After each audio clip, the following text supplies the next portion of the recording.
on their table, including education. So we expect them to hold the utmost in terms of professionalism, and at the same time they barely make ends meet.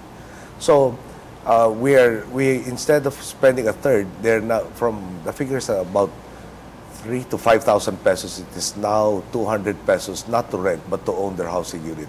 We will finish the program, unfortunately affected by the rains. It will be finished by, the first phase is January, middle January. The first 20,000 units will already be turned over to these beneficiaries. Okay. Having said that, a lot of the equipment is all really ancient relics. For instance, our Navy has something like 132 ships to guard 36,000 nautical miles of coastline. And that does, of course, does not include the area of the 200-mile exclusive economic zone. So it's quite an impossibility. So towards that end, we've gotten a Hamilton-class cutter from America. That we are hoping to get perhaps 1, 2, or 3 more. We were also getting several other patrol craft. When we say several, quite a substantial number. Aircraft, helicopters are already in the pipeline, both for the Navy, the Coast Guard, and the Air Force. And we are refurbishing those that are, we have gotten the funds ready for refurbishing those that can still be recommissioned to increase the capabilities. Equipment from force protection equipment to armored vehicles to basic rifles are also being funded now. We have something like 10 billion for the modernization program. But having said all of that, we still have to tackle with the guns and butter approach. And the solution for, we believe, for the rebellions, the secessionist movement when it was still existing, and even the issues of ordinary crime has to deal with achieving the first freedom, which is freedom from hunger. So more opportunities for everybody, more inclusive growth, will see a natural lessening of the issues with regards to peace and order. This next question, Mr. President, builds upon the last one and is specifically about the situation in Mindanao.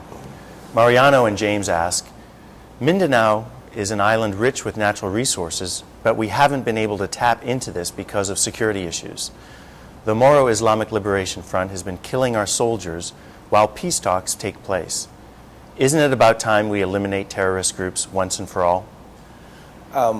I don't think I can agree with all the premises that the gentleman wrote, but eliminating the problem is a goal. The methodology is the question. Now, and we believe if you do not tackle the root causes of the problem, then the problem will persist. Now, you can eliminate the personification of this problem right now.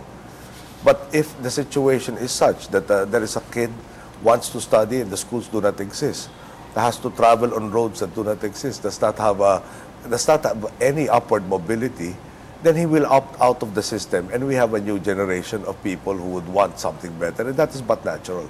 So the way to eliminate it is to tackle the root causes. And towards that end, we have identified several billions already of savings from the current budget to start providing them with the basic services that should have been there to begin with. And we will provide the necessary security forces to ensure that the roads that have to be constructed will be constructed.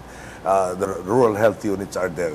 There is a mechanism that will review whether or not government services like doctors, midwives, etc. are present or not. And the teachers now. There will no longer be ghost roads leading to ghost schools being taught with ghost teachers that cannot entertain anybody except ghost children.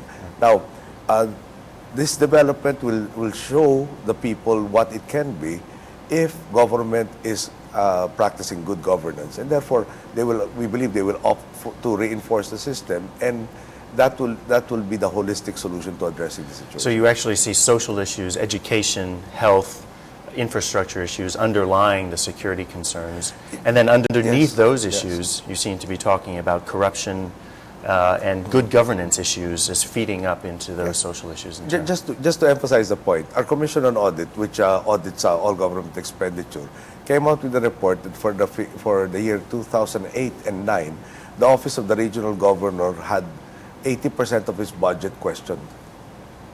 Question meaning? The technical term is there were findings, which means that they were not given a clean bill of health.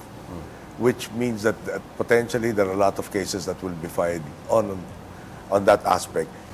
Initially, they were saying 90%, but when they came up with the final report, it became 80. This is where they can support with the documents, or actually they can support because of the absence of documents. So I go back. It's a 10 to 12 billion peso budget yearly, and if that is the status quo for it, that 80 to 90% of it is not delivered to the people, then there really is no improvement in their lot in life, and there is no reason to have a stake in the system that is existing there. So if we perpetuate the system, we perpetuate the problem. If we force the dramatic change towards right governance, then there is a hope for that there will be changes. Well, that's certainly been a key element of your administration and one of the priorities for you since taking office. How do you feel that that's going? How are your efforts? Are you getting traction at this point? I think so. The surveys show it. But more than that, when I started in public service, this was in 1998. This was after the 97 financial crisis. And whenever we would try to find resources for our respective districts, I started as a congressman, the common answer would be, there are no funds. And now, when I ask my secretary of the budget, do we have the wherewithal to fund this and to fund that? Then I'll say, if you say so, sir, there are funds. So there are substantial savings. In fact, the criticism now is we've been underspending. We have not spent enough to, in fact, pump prime the economy. All of the programs that we've done,